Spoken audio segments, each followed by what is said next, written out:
I'm Lou, another episode of My Car Story. I'm here with Geoff. Geoff, say your last name. Lowe. Geoff Lowe.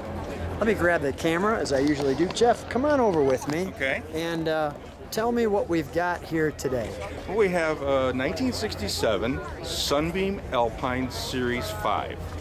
This was the last generation of the Alpines. They finally got it right, and then they actually decided to stop making them in January of '68. And you shared that this is a car that James Bond drove. That's right. In the movie Dr. No, he drove a '61 Alpine in that movie with Ursula Andrews, if you remember that film. Nice. And that was a baby blue one, and that one had wires, so mine isn't exactly the same. But actually, mine has the larger engine, and also they finally got things right with that. And the story on Let's that. take a look on the side. Come on. Okay. Go ahead. You're saying the story on the And engine. the story on that is they shot that film in Jamaica, and that was the only sports car they could find in Jamaica at the time. So there's a little trivia story about that. And his car. And his car. Excuse me, guys. Thanks. All right, so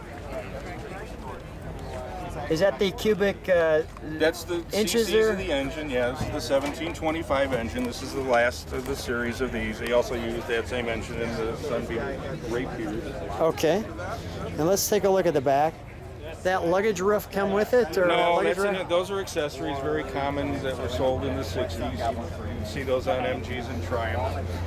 Very nice. Let's get. So I went ahead and I put the Tiger tail light, the orange tail lights on this car.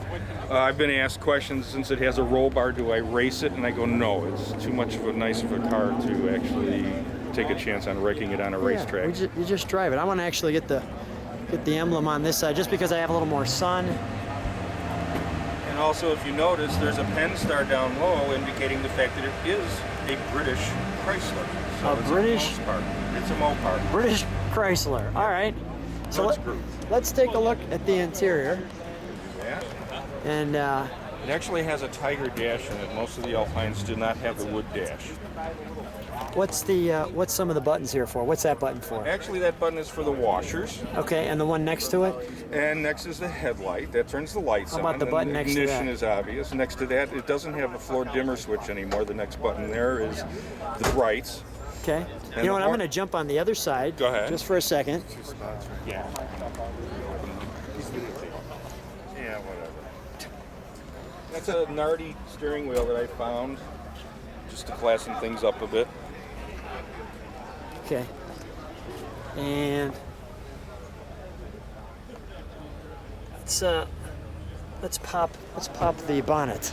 All right. Yeah.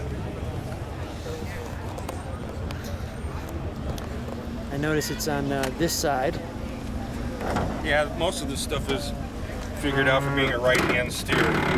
Now, what size engine? You mentioned it has a little more horsepower. It's a 1725 cc. So we're talking a 4-cylinder. It's a 4-cylinder, right? Twin Stromberg, 1.5-inch side drive carburetors. It does actually have power brakes. You see, it has the servo, that chrome servo. Nice. It's all clean and original. Yeah. What's happened to a lot of the Alpines is people have been buying them and putting V8s and V6s in them, so the rarity of this car is actually increasing. The fact that it's 4-cylinder. Right, the fact that it is original and a survivor. That is really cool that we've got the original 4. Let me just get another shot. I just want to get one more shot because it is so unique with the 4. But we want to make sure we get all of it in there. Let's shut the bonnet, and right. you can stand next to your car, Geoff. Okay. Goes clunky. Stay right there. Thanks for being on My Car Story.